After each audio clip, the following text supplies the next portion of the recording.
وَلَقَدْ يَسَّرْنَا الْقُرْآنَ لِلذِّكْرِ فَهَلْ مِن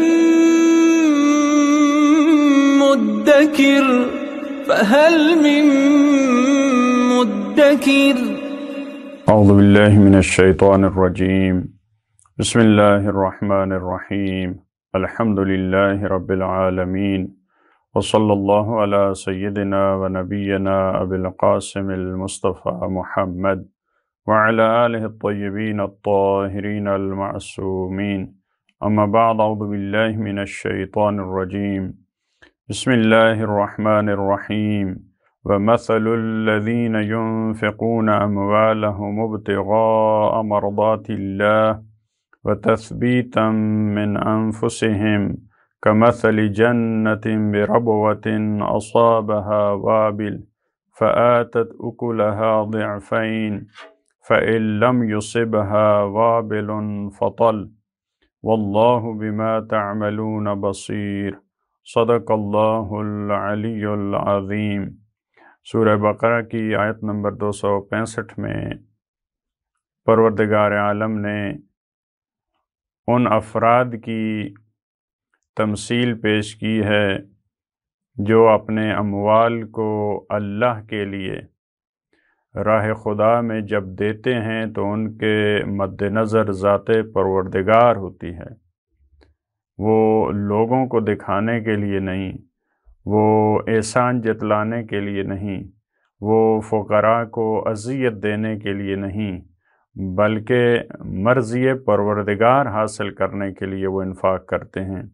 ان کی مثال پیش کی ہے اور فرمایا وَمَثَلُ الَّذِينَ يُنْفِقُونَ أَمْوَالَهُمُ ابْتِغَاءَ مَرْضَاتِ اللَّهِ، اور ان لوگوں کی مثال جو اپنے اموال کو خرچ کرتے ہیں ابتغاء مرضات اللہ، اللہ کی مرضیوں، اللہ کی رضا کی خاطر، وہ رضا خدا کے طالب ہوتے ہیں، وہ خود نمائی کے لیے، ریاکاری کے لیے وہ انفاق نہیں کرتے۔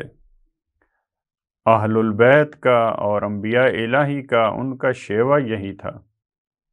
وہ جب کھلاتے ہیں انما نطعمکم لوجہ اللہ،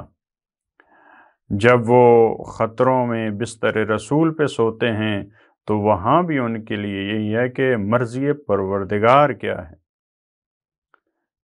وہاں پہ بھی پروردگار عالم نے ان کے لیے یہی لفظ وَمِنَ النَّاسِ مَن يَشْرِي نَفْسَهُ ابْتِغَاءَ مَرْضَاتِ اللَّهِ، وہ مرضی پروردگار کی خاطر، رضائے خدا کی خاطر جو ان کے کام ہیں، لہٰذا یہ کیونکہ ہر چیز ختم ہونے والی ہے لیکن ذات خدا باقی رہے گی، لہٰذا وہ عمل جو انسان خدا کے لیے انجام دے گا وہ عمل باقی رہے گا، اس کے علاوہ سب کچھ ختم ہو جائے گا۔ لہٰذا وہ افراد جو رضا پروردگار کے لیے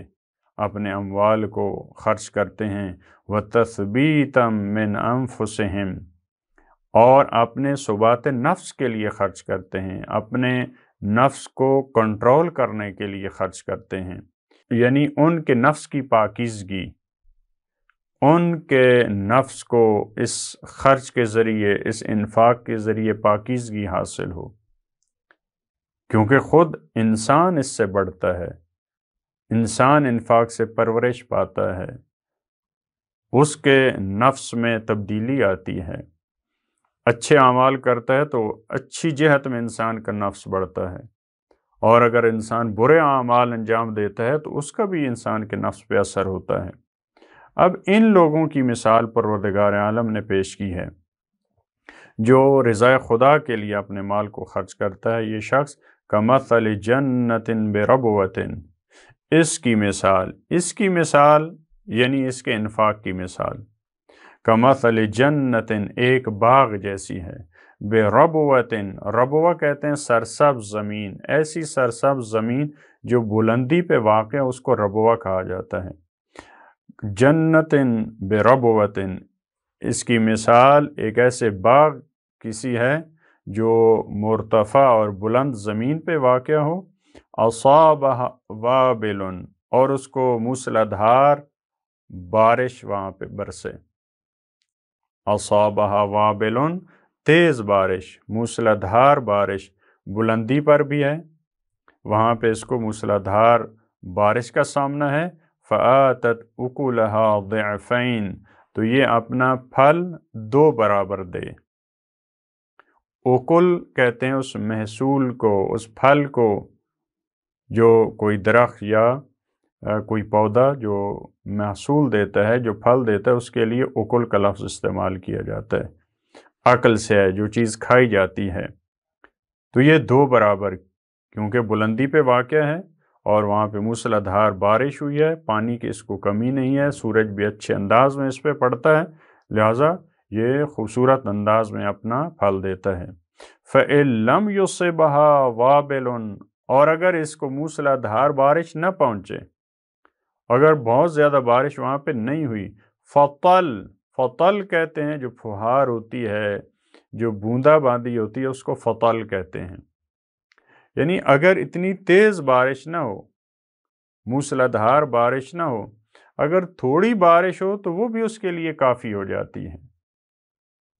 کیونکہ یہ بلندی پہ واقع ہے، بلندی پہ واقع ہے۔ یہاں پہ اب انسانوں کے جو اعمال کے درجات ہیں یا خود انسانوں کے درجے ہیں، اس کی طرف بھی اشارہ ہے۔ یعنی جو اللہ کے لیے انفاق کرتا ہے،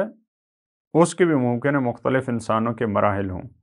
ایک مرتبہ عام انسان ہے، وہ خدا کے لیے کام کرتا ہے، ایک مرتبہ انبیاء الہی ہیں، معصومین علیہ السلام ہیں،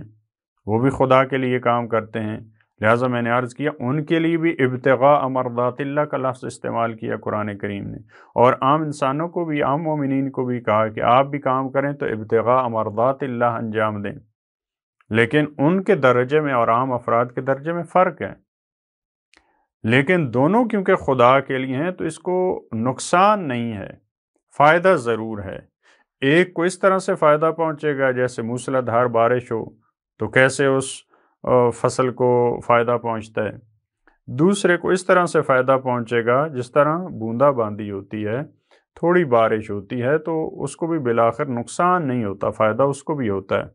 تو جو اللہ کے لیے انجام دیتا ہے انسان، اس کے اخلاص اور اس کے ایمان کی وجہ سے اس کے درجے مختلف ہیں، لیکن ہر صورت میں اس کو فائدہ ہونے والا ہے، نقصان نہیں ہوتا۔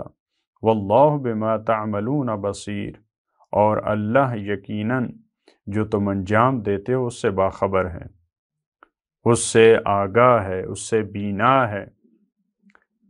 خداوند عالم کو دیکھیں، یہاں بصیر کا لفظ استعمال ہوا کیونکہ مختلف درجات کا تذکرہ ہے، انفاق کے یہاں مختلف درجے ہیں،